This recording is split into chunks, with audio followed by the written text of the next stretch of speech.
Okay, so I'm about to unbox my latest eBay find. Here she is, a bit dusty and dingy, but seems to be in good shape. Let's see what it looks like inside.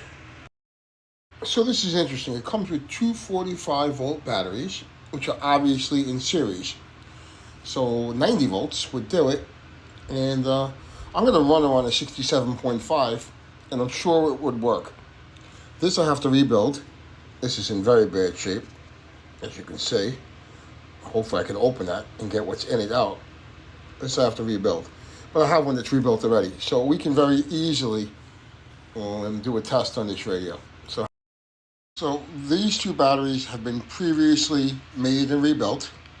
I have this jumper lead installed here, and we're going to run it on 167.5. If it's a working radio, it will power up on 167.5. I absolutely guarantee it. And let me show you that those are actually really working batteries. As you can see, I'm on my 7.5 volt scale, hooked up to my 7.5 volt 717 battery, and that's a happy battery. That happy battery is now plugged in. And here's a 45. I could certainly add that to my collection. And here's another 45 in terrible shape, but resurrectable. With a little glue, or we could do something with that. It can be remanufactured, reused. All right, so here's my 67.5. Let's see what's going on there. And as you can see, my 67.5 is also very happy. And again, this calls for 90, 45 and 45 is 90, but I know it will play.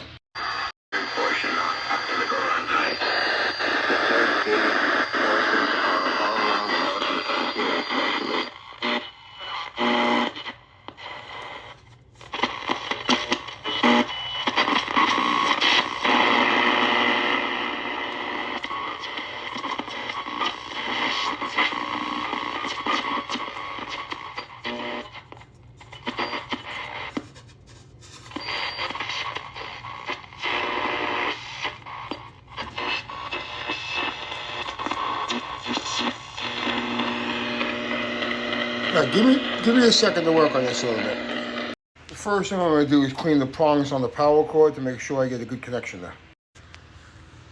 For comparison, there's the side I cleaned, and there's the side I didn't. See the difference?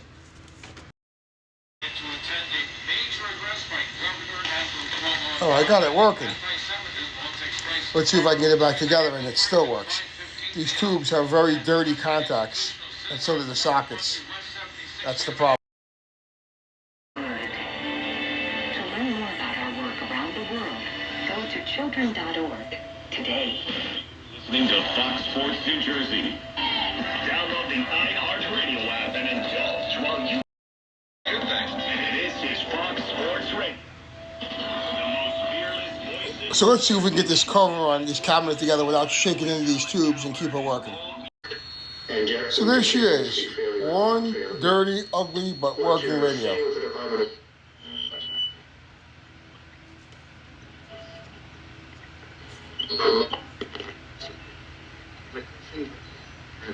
That trending under. And feel decent about that. I think it's going to finish exactly where like Torvik and Haslametrics had this game, around 150, not 155. Now, should we try to clean it a little bit? In Georgetown, Washington State. This knob, the plastic is disintegrated. It's not dirty. Not much I can do with that. We could try to do something. Yeah, you walked 3. Yeah, you gave up 3 earned runs. Yeah, you only went 5 innings. But, struck out 6. I had the over 5.5. All right, let's give it a quick wipe down. A series RBI. All right, I'm going to get a cloth and we'll see if we can clean this up a little. So take a good look at this radio, because I'm about to clean it with some Lemon Pledge. Lemon Pledge looks great on this plastic, and we'll see what we can do. ThriveWell Infusion understands that it can be stressful when receiving it looks a little better. But it doesn't have to be. At ThriveWell, you'll be provided with care, comfort, That's a thunderstorm. and convenience. Visit us from Massachusetts. Just want to say I sure love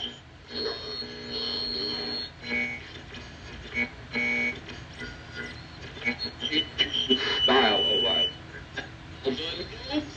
But the Rothenberg here. To be invested with Betterment is to believe in better, whether it's saving for today or building. Well, that's a working radio. We help people and small businesses put their money to work. So what have we learned here? We've learned that 245s can be replaced by 167.5. You might want to ask yourself, why is that? And why did they put 245s? Well, the answer is kind of simple. These radios that use these type of tubes, these portable tube radios, they can work from 45 volts to 90 volts. So, the cutoff voltage where the oscillator would drop out and the radio would stop playing is going to be under 45 volts, probably under 40 volts, in the 30s somewhere. It'll completely go dead. Below 45, you'll lose some volume and sensitivity until it finally can no longer operate. So it'll operate very happily at 67.5 volts, very happily at 90 volts, and very happily down to about 45. So why would we have these two 45-volt batteries in there instead of 167.5 like I have in it? Well, the answer is simple. If my starting voltage is higher and my cutoff voltage is 45, these radios are such low amperage drain that weak batteries would run them for quite some time. So you would take 90 volts starting voltage and you would last a lot longer than if you had started off with 67.5. You would just get more playtime out of the radio. So that's the reason why they did that.